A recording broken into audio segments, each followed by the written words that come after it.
And when you tell a little girl, follow your passion, what you're really saying is kind of what comes easiest for you, do that. It's the verbal stuff. But if we want them to go into STEM, we want them to be science, technology, engineering, and math. We want them to be, kind of practicing as well with that math and helping bring it up to the high level that their verbal skills are already at.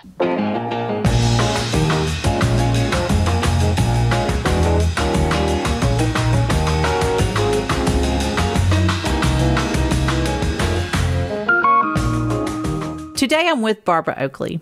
She failed out of math classes as a child, and now she's an esteemed professor of engineering. She also has one of the most popular online courses in the world, Learning How to Learn. Barbara has researched extensively to reach one incredible conclusion. We can all learn a lot more and a lot better than we might have thought possible. I am so pleased to have Barbara Oakley today on Nelda Live. Barbara, welcome. It's a pleasure to be here, Nelda. Yeah. Is it okay if I call you Barb? Oh, absolutely. All right. Okay. So a lot of people, Barbara, come through this life and they say, I'm just no good at math, or I didn't get the math gene. Is that what you have found? Well, it's what I told myself when I was growing up, because I hated math and science. I wasn't very good at them. But as I discovered in my mid-20s, that wasn't true at all. And I think it's just, it is fascinating what life can, how life can allow you to frame the world in a way where you think you can't do something, and then something can change, and you can realize, oh, wait a minute, maybe that is something I can do, or I want to do. And so for me, I studied language. I was interested in language. I could do language. And then I was getting out of the military in my late 20s, and I suddenly realized that nobody was really looking for anybody who had their sole professional expertise was the ability to speak Russian. So I'd done everything they told me to do. I'd followed my passion, and I'd put myself right into this little career box. Mm-hmm. So I went to the university. I started at remedial high school algebra, and I slowly began working my way upwards. But if I'd known about how to learn much earlier, it would have made a tremendous difference in my ability to do well, even when I was in high school and so forth. I meet people all the time, and they're like from Germany or China or Singapore, or wherever, and they're like, "Oh, math, that's easy," But we have a system that our school systems actually teach us how to do these things, and so I think part of it is they've learned how to learn, but we can learn how to learn too, and certainly it's very. I'm not saying there's no such thing as dyscalculia, which is the inability to calculate, but it's very rare. And most of us who think we can't learn math, we can do that quite well. We just need practice. So you personally got interested in learning as a subject. So how did you go about studying how we learn? I think it was one day, one of my students, so I eventually became a professor of engineering, and one of my students asked me, how did you change your brain from somebody who hated math to somebody who liked math? And I like to write, so I had done some research in the field of psychology and neuroscience and even genetics and so forth. So I thought, wow, I kind of know what's going on, at least somewhat, in those fields. Why don't I go see how the brain changes when you learn? And I was looking at it from a bit of a different angle, because most people who are looking at learning are looking at it coming from the field of psychology or from the field of education. They're not coming at it from being experts in graduate level engineering, math, or science. But it's actually math and science that people really struggle with. So when I was looking at what neuroscientific literature had to say about how we learn, I was really looking at how does that apply to the difficult things we learn. And I was looking at it from a very different perspective from most psychologists. And even though their work is phenomenal, there's some great insight. So anyway, I guess I got started because of that one student's question and because I'd already had a little background in looking at what the literature was saying. And I was writing about really nasty people. That was one of my first books, was Evil Genes. And I thought, I'll switch to education. That's so much nicer people. And there are nicer people, but there's some, as with any discipline, there's some interesting goings on. So about our learning potential, can we really master any subject? Oh, no. We like to say it. But I don't care how many years you gave me. I would probably always struggle with learning quantum physics. But the thing is that we can generally learn far more than we think we can. And the trick is that we just need the time to be able to do that. So I always say there's 2 times in people's lives where it's a really, really hard time for them to learn. And number 1 is when they're in school, because you just are learning what they're force feeding you, and you're not really enjoying it a lot of time. Or you're a parent, and when you're a parent, you're often really, really busy.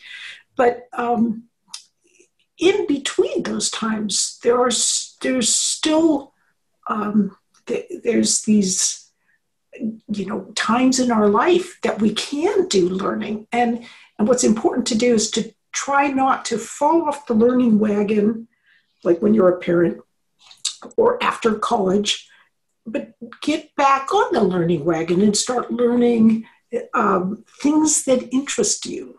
Read books, take massive open online courses, and so forth. And you'll be surprised at the kinds of things you can learn. Is it ever too late to learn? I guess on your deathbed, that's probably, right. That would be a little late for me. I would probably just be like, okay, let's enjoy my last moments.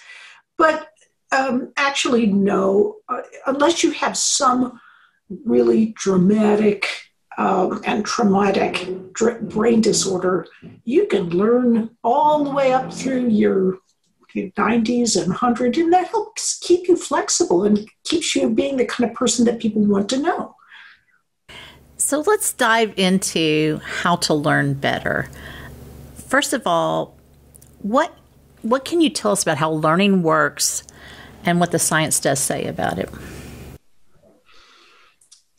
So it's kind of like saying, what can you tell us about being a world-class chef? And what does the science say about it? It's a good question, but the answer is so encompassing. But let's drill down. There is one simple answer, and that is learning. No matter what you're learning, you are creating links between neurons in your long-term memory. And the thing is, we have sort of working memory, which usually we can remember things for short periods of time, and then we have long-term memory. So we put things in our working memory and we go, oh, we got it. And it falls right out because it's only a temporary thing. And what you really learn is what goes into long-term memory. It's making those links so that later on you can call them back up, to mind. It's like when you're first driving a car. You can't back up. It's crazy. But once you've done it, you can draw those links about how to back up right to mind. So learning, I think, at its core is figuring out tricks to get information into long-term memory and to practice with it enough that it seems natural and easy and comfortable for you. So let's say I want to learn something like computer programming or a foreign language. What what should my game plan be? Set a time each day that you will work on it. And a consistent time should be good. The more time you have, the faster you'll progress. But even if you only have a few minutes of time, as long as you do it consistently, you will make progress. For example, for me, I only have time to study Duolingo Spanish for a couple minutes every day, but I do it every day. And actually, my daughter, who's married to a Chilean, says, your Spanish is coming together. And I'm actually terrible as a Spanish speaker, but that's okay. I can speak it terribly, but better than I could a year ago, that's for sure.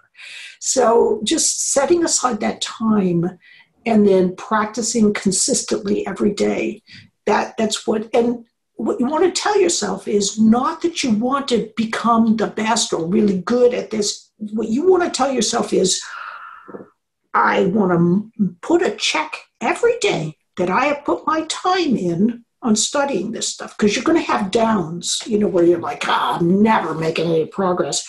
But it doesn't matter if your goal is actually just to put some time in every day, and then you will inevitably see progress as time goes by. It's funny you speak about Spanish. I used to teach, and I 91% Hispanic, and I would be teaching the kids, and I would try some Spanish, and my kids would go, oh. It's okay, Miss Jean. English is fine. I would get so tickled at them. Because I learned Russian, when I speak Spanish, I speak it with a Russian accent. So they start laughing at me because they're like, no, that's not how you say it. That's how a Russian says it, but that's not how we say it in Chile. Yes, an accent would be important. Now, you also speak very positively about napping and sleep. Why are these so helpful?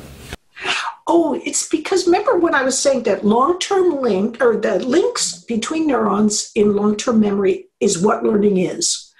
Well, it turns out when you take a nap or you go to sleep, what those darn neurons do is they go sneaking off together, and they're like, hey, did you hear that? Yeah, I heard that. Oh, let's say it again. Let's practice it.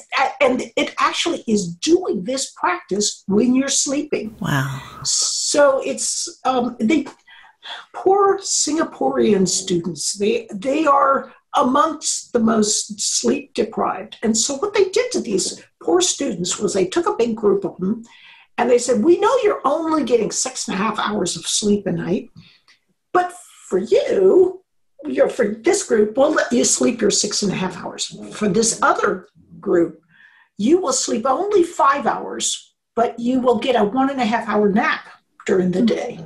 So it totals to 6 hours, but it's a 6.5, but it's a little less because they had to fall asleep. Who did better? The one that did the nap.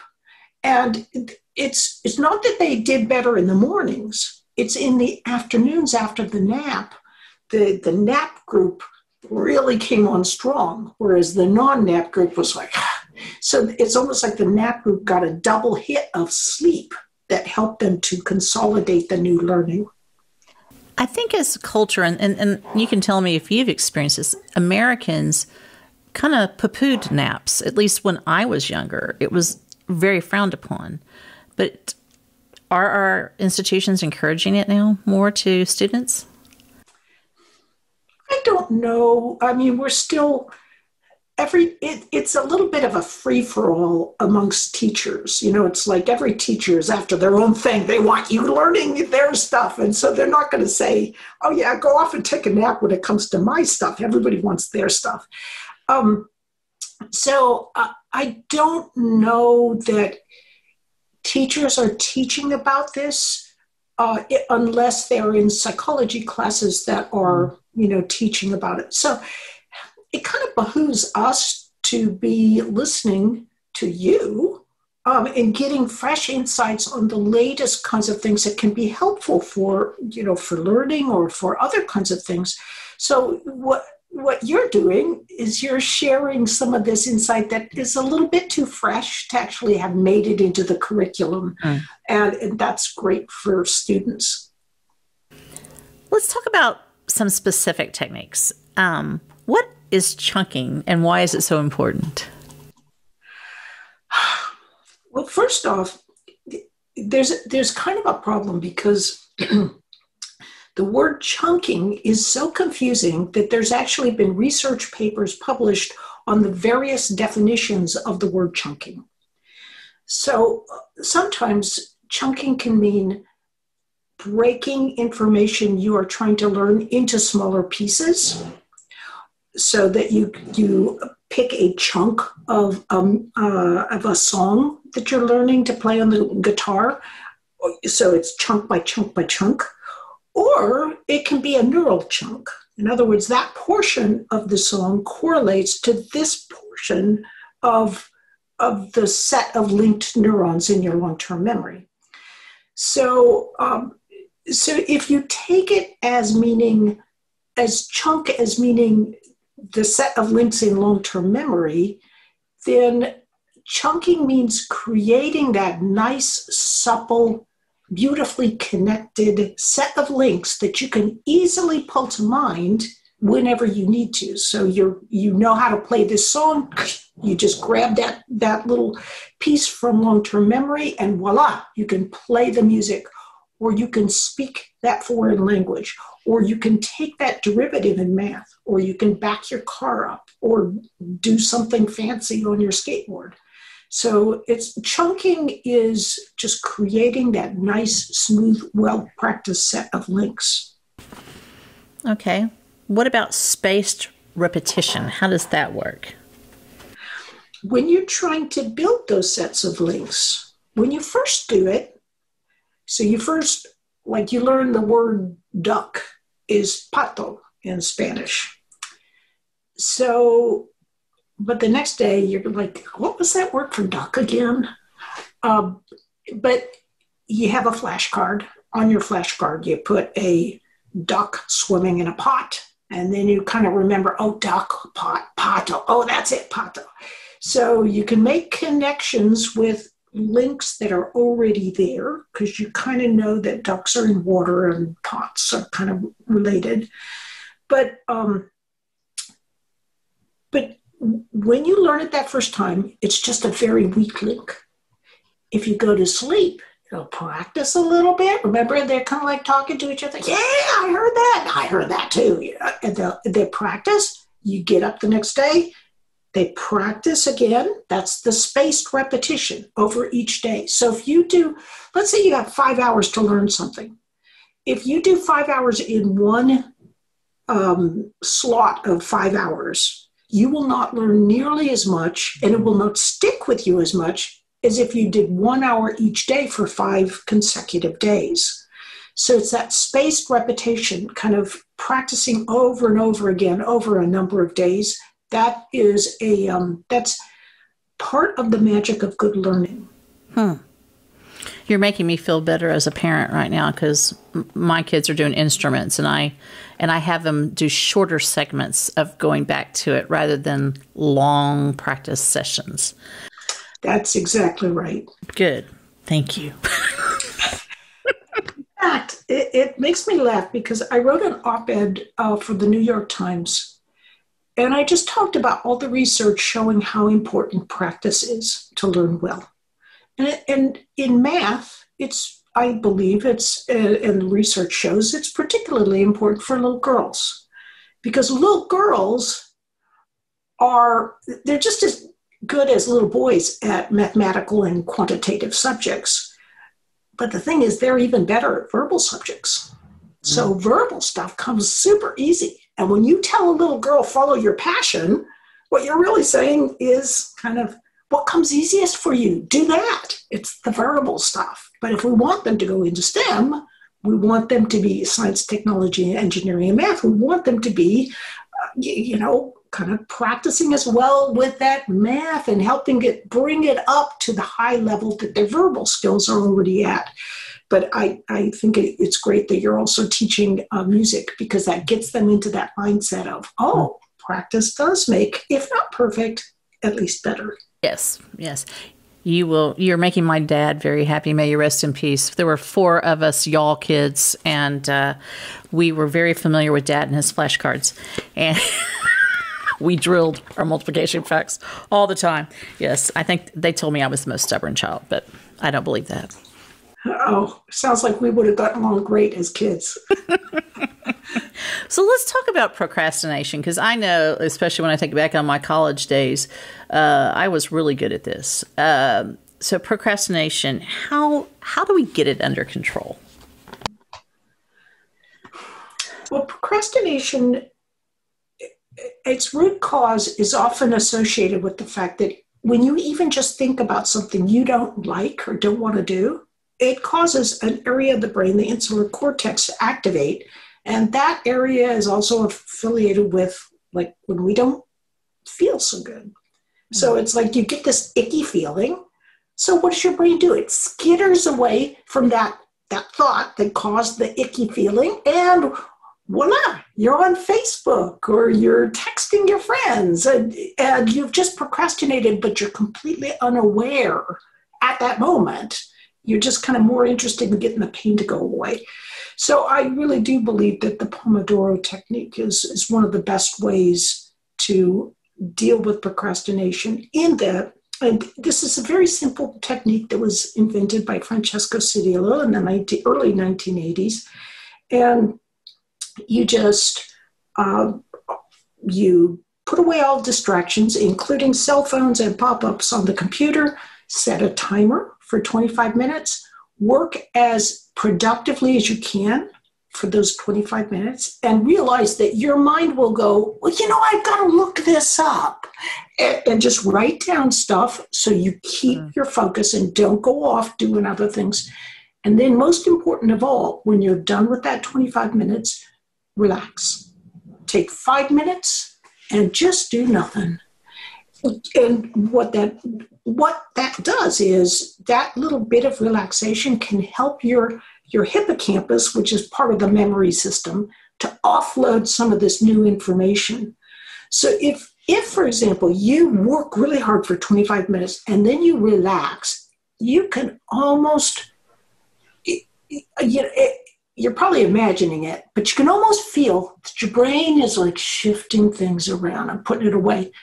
But if instead you go answer a bunch of emails or you start texting your friends, you're focusing again. You're actually doing some work. Wow. And you're not allowing that hippocampus to offload.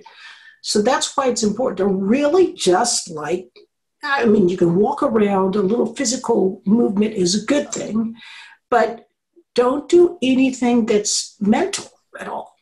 Like a cup of tea. Make a cup of tea, that's fine. But don't do anything mental, and that will help you absorb that information you've just learned. As you have been doing this through the years, what is the most surprising thing, or maybe to you, the most interesting thing that you've learned about learning?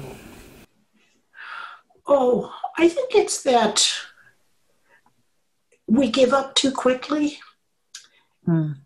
And because, like, when I was a kid, I just gave up on math and science. So I was like, I can't do this stuff. But nobody ever explained to me that if you can't figure out something right away, that if you just kind of focus on it and try to get it and then walk away, return to it later, a few hours later, or the next day, return to it, your mind will have begun to make connections subconsciously so that when you come back to it, it will make more sense to you. And let's say that your kid brother is this super whiz at math and you're a lot slower. Well, if you kind of continue on and you study, go away, relax, and then let your mind work in the background and keep working forward, you will find that you're going to learn differently than your kid brother, but you can learn even better for the fact that it's not like super easy for you. So it's a funny thing that you can think you have no talent for something, but you can turn out to have ultimately more talent than all the superstars. You called that, I was listening to one of your talks. You talked about the slower path and about the different things that people who think in maybe a slower way to them, they think they're slower, they actually pick up on other things. Is that correct? Right. I think the way I like to think of it is that some people are like race cars. They can get to the finish line really fast, mentally speaking, but other people are like hikers. They can get to the finish line, but it's a lot slower. If you look at the difference between the two experiences, though, it kind of illustrates everything I'm talking about. The race car driver, everything goes by in a blur. The hiker, they can reach out, they can see the leaves on the trees and feel them. They can smell the pine in the air. They hear the birds. Completely different experience, and in some ways far richer and deeper. They can ask questions that demonstrate that they're not just jumping ahead. They're actually looking at it in a very different, very deep way.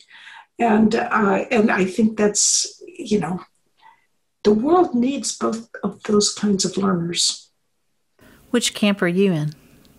Oh, I'm slow. I'm a hiker, a definite hiker.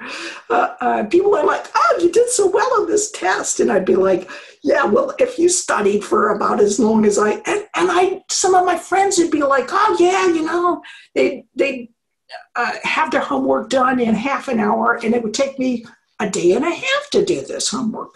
So sometimes they would still be coming and asking me to explain the basic concepts. So it works out pretty well. So what advice do you have to parents? Maybe coming back to math on this one, but what advice do you have to parents on helping their children learn? Be crafty and be persistent. And the reason I say that is, so for example, our two daughters are, don't ever tell them I'm saying these things. So when they were kids, our older daughter let's just say she was terrible at math. I mean, she struggled. It was a nightmare for her she would try, but she was always, even seemingly simple concepts, she would really struggle with them. And our other daughter, she was quicker at math. She just hated it.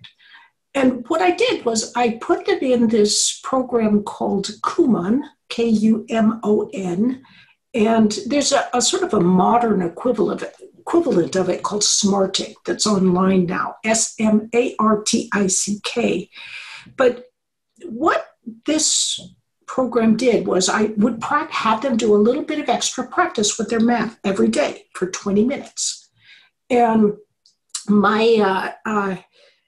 and it was a terrible struggle. And we're talking a terrible struggle for years, because the older one was like, you'd have to explain stuff over and over, and she didn't get it very easily. Well, she ended up doing her medical school residency at Stanford, so she would have been one of these little girls that's like, I just can't do math. But that extra practice really helped her get there. Now, the younger daughter, she was going to be an artist. So she went off and she went and became an artist. And now she's getting her master's in statistics and she loves math. So all that pushing and trying to cajole and get them to do this stuff actually all paid off. So don't be shy about using whatever kind of mechanisms you can to kind of day by day get your kids to do at least a little extra practice with math. And a good consistent program is going to help, because the U.S. school system, it doesn't emphasize practice enough, in my opinion. And it certainly doesn't. If you compare it with what's going on in many of the countries where students do much better. But we as parents can help our students to do well despite that. And because there's other really good aspects of the U.S. school system. So if we add in a little extra practice, you can have the best of all worlds. So why is teaching math and science so important to our children? And the second follow-up to that, are our STEM programs going the right direction? Oh, well, I think the thing is that math and science, if you don't learn math and science, you have this set of careers open for you. A small, let's say half of all careers are open for you. If you have math and science, all careers are open for you. So you really, if you want your child to be able to kind of pick a career that they can do well at, why would you want to close off half the doors of all careers before they even are old enough to be aware of what's going on in the world so they can make a more informed decision about which way they want to go? Because for me, as a young person, I was like, I'm never going to do anything with math. Math is just, that's useless and so forth. It was silly. I was very young. I was very uninformed. Only being out in the military and seeing how useful this kind of technology actually could be made a difference. Well, I have to say, for example, the American Society of Engineering Education, I am happy to say I'll be giving a 3-day workshop for them in January. And I think they are very open to the new information that's coming out of neuroscience about how we can help students learn. And so to me, it's a very exciting time because you've got visionary organizations that are really trying to move the dial, move the needle on helping students to be better. And so I think there's some great things ahead for all of us. So are they focusing too much on coding? I notice that a lot with my 2 younger ones.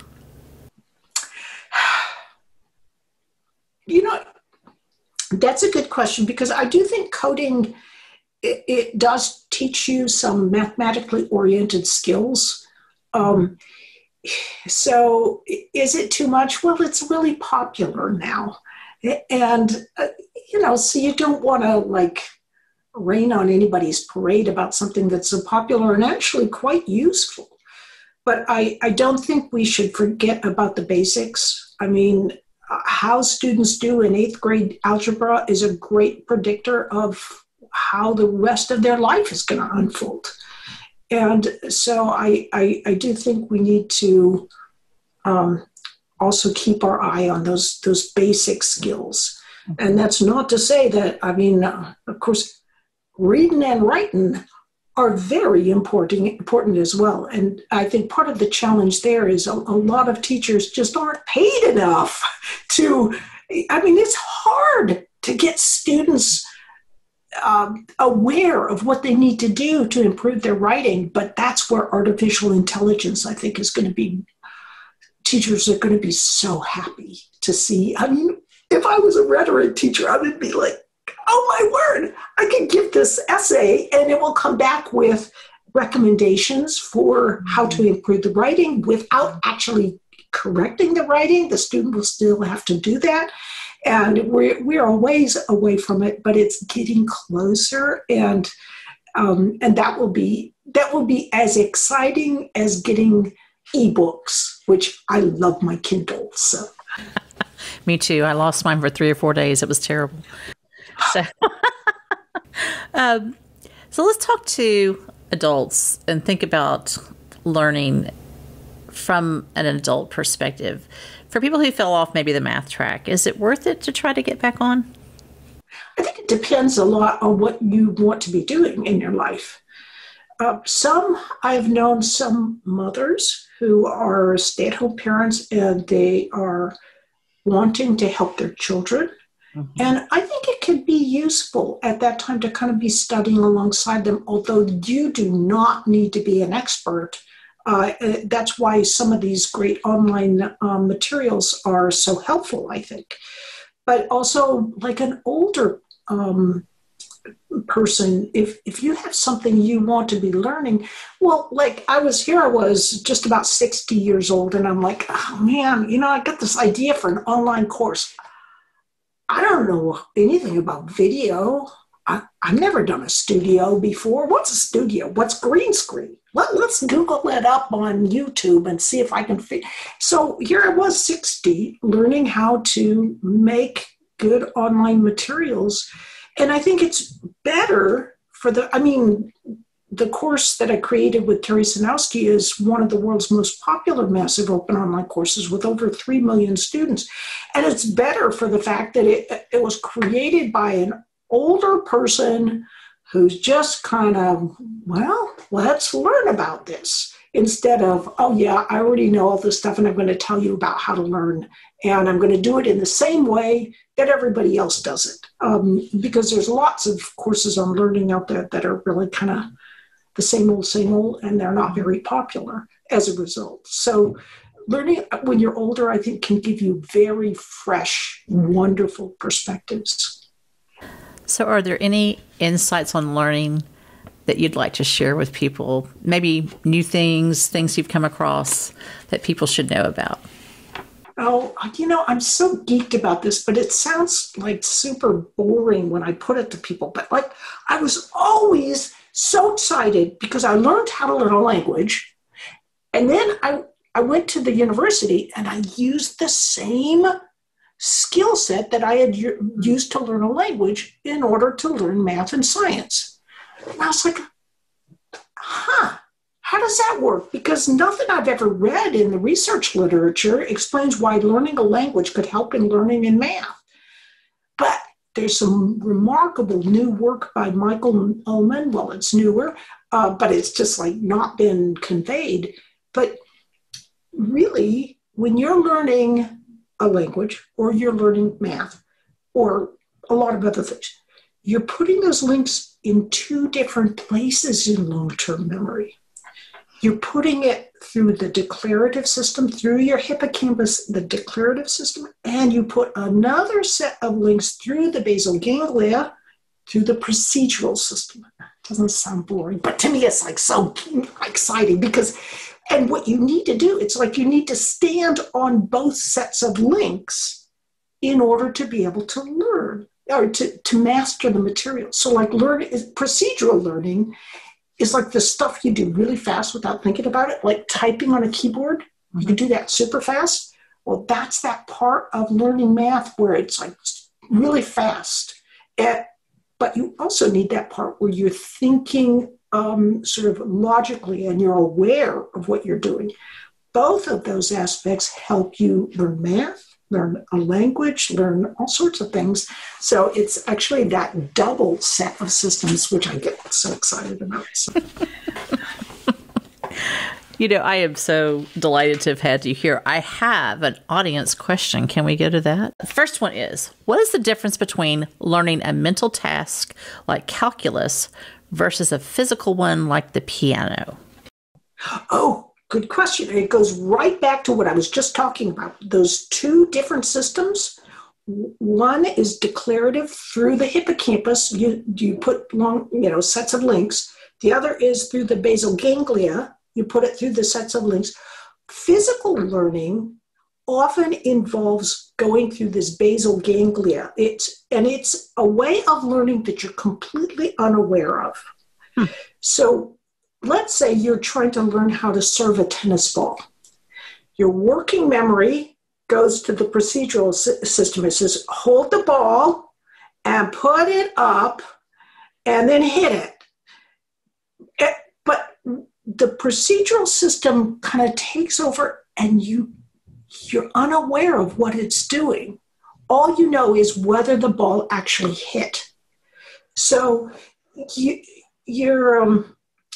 so they're working hand in hand, but you're not conscious of that procedural part of your learning. And that's why it can take so long to learn something procedurally, because all you can see is, I tried that, but it didn't work. Tried that, but it didn't work. Oh, look, I did this. What did I do? I don't know, but it worked. And your procedural system learns this information but you're not conscious of it.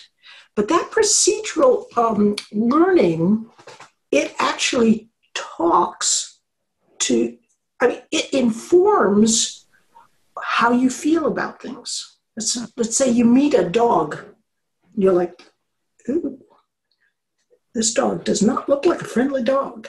That's your procedural system giving you that gut feeling about what that dog is. It's because you probably learned in the past from other dogs you've met. So a lot of your motivations come from that procedural system, but you're completely unconscious of it, and you just make stuff up. It's like, why don't you like that dog? Well, I don't know, it just, look at it, it's growling here or whatever. But it's actually, the dog may not be growling at all. It's your procedural system, and it's remembering previous dogs that maybe bit you and so forth. So anyway, procedural and declarative work hand in hand. Procedural is more mental. It's a very flexible system, but it's really slow. So we often teach mathematics procedurally. We explain it step by step. So we teach it declaratively. So procedurally, like if you solve a Rubik's Cube, you often can't explain how you solve it. It's because you learn how to solve it procedurally. You often simply cannot explain how you do something procedurally, like even tying your shoelaces. It's hard to explain. Or if I ask you, what does your little finger type on? You kind of have to, it's hard to think of that stuff because it's not conscious. So anyway, you've got both of those systems, and they used to think it was only procedural was for habits and for physical activities, and declarative is for mental stuff. But now we understand that both systems work hand in hand in all kinds of learning. That's interesting. All right. Audience question number 2. Is there an optimal time of day to learn? Oh, it depends on what kind of person you are. So I think it's something like 40% of people are morning larks, 30% are night owls, and then the rest are kind of in between. So usually they say morning is best, but I kind of think that's basically people are saying that who are morning larks. Yeah, and they'll say, of course that's best, because I know people who do learn really well at night. For me, I'm definitely morning, I am freshest and so forth, but for some people, they learn quite well at night. Mm-hmm. And I wonder if that depends on how old we are too, and and how that because sometimes it seems that middle school, high schoolers, college students want to be up at night doing stuff, right, and learning. So yeah, although I think it's better for them. A lot of times, what they're doing is procrastinating during the day, and they're only learning at night because they have to. But they would have done it better if they had learned during the day and then made sure that they set a time at 6:00 in the evening where they quit or whatever, and then relax with friends during the evening instead of, putzing around until 9 p.m. and then realizing they better do their homework. Yes. Good advice. Okay. So what advice do you have for older people to keep their minds active? Are there any specific subjects you recommend? Oh, that sounds like it's a two-parter. So what advice do you have for older people to keep their minds active? Okay, good. We'll start with that because I have we didn't get into working memory, but I have a very small working memory. So I'm like, just give me one thing at a time, Wait, what was that? No. Older people to keep their minds active. Okay. Video games, action style video games, the kind where where something can pop out and kill you. Those kinds of games have been shown to have a really good cognitive effect. Wow. So you can look at Adam Gazzaley's work, Daphne Bavelier, in Nature. We're talking about some really, really good journals. And So there's some evidence like that Tetris might help a little bit with spatial activities and so forth, but like Sims doesn't seem to help much with anything. But those action style video games, they can really help improve cognition. And there's one incredible study where it shows people that are in their 60s outperforming people who are in their early 20s just after having practiced with action style video games. And you can actually see this, the working memory sort of areas of the brain all active and happy again. So that is fascinating. I find that one really fascinating. Yes. I can tell my dad I'm not wasting my time. That's right. That's right. Brain get right. Okay. But you got to get those action styles. So stay away from anything. I mean, most of them like solitaire and stuff. I'm not sure that's been studied, but action style, absolutely. That's so interesting. Okay, so are there any specific subjects you recommend? Oh, for learning? Yeah. I would just say, look at what you know, pick what is absolutely farthest in your mind from what you think you know and are good at, and then go for it. All right. Keep yourself flexible. Barb, thank you so much. And thank you so much for finding how we learn so engaging and just contributing to this area so much. I appreciate that in you. Thank you. Well, thank you. See, even nerds can help. So tell us, first of all, where we can find you, find out more, and then maybe if there's anything new on your horizon right now that you're working on. Oh, I'm so excited about that. So my website, barbaraoakley.com, has a lot of stuff. And actually, I've got to add in, I've got 2 new books coming out next June. So one is Learn Like a Pro, and it's for just regular people. And it's a short book that has the neuroscience, practical insights from neuroscience to help you learn better. So it's just short, and it just has exactly what you need. And it took so long for my co-author and I to write a short book, because writing short is much, what was it Pascal said? I didn't have time to make it a shorter letter. And then the other book is from Penguin Random House, and that is called Uncommon Sense Teaching. And so that book was written with Beth Rogowski, who's a teacher of teachers, and Terry Sinowski, who's one of the world's leading neuroscientists. But it really delves deep into practical, useful, fun insights from neuroscience about how you learn effectively. So it has all those kinds of insights I've been talking about how you need to learn both procedurally and declaratively through both systems, walking on both systems to be successful in your studies, and all sorts of, I've had so much fun working on those books, and it's exciting. And the illustrations, I have to say, in both books are just like phenomenal. And for Learn Like a Pro, my co-author is Olaf Scheve, who's a Norwegian author, and he is, we just had so much fun. So, we've got like fun illustrations, but also goes very deep into the learning.